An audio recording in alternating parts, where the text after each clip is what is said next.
what the hell does Ukraine have to do with your house? Or lack thereof, for that matter? You see, before the war, Ukraine was a major exporter of timber, framing timber, engineered wood, all the kind of construction materials that we use in a house. Then Russia invaded and supply chains collapsed. European demand surged, prices skyrocketed, and here in Australia, we just couldn't get enough. We couldn't get enough of anything to build your home. And so now that's making houses more expensive because that supply chain is still broken. But here's the real problem. Why the hell were we relying on Ukraine in the first place when we have millions of hectares of forest here?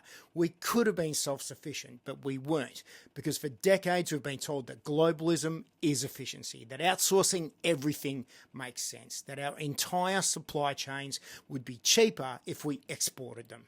Except it isn't. It makes us vulnerable. And almost everything that goes into a house in Australia now, timber, steel, screws, cladding, even the glass in your windows going forward, is imported or tied to global supply chains. And the second one of those breaks, whether it's a war or a pandemic or some fucking bureaucrat's bad decision, you're paying the price and your home gets more expensive. Your wages don't keep up and home ownership slips further out of reach.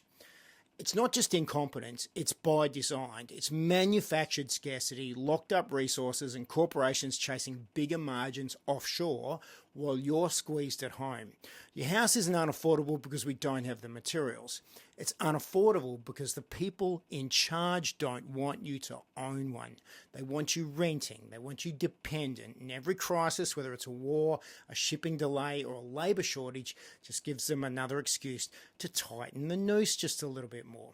So yeah, fucking Ukraine, it matters. But the real problem is, why don't we make that stuff here? And until we do make those things here, nothing will fucking change. So, should the war in Ukraine end? Yes. Should it ever have started? No. There's a long history here that I'm not going to go into with you now because you've all got your own opinions about what should have happened with Ukraine. But the fact is, our building industry, one of the main reasons it's fucked is because of what happened with Ukraine and our decision to import our timber products from a fucking country that's in a very unstable region in the world.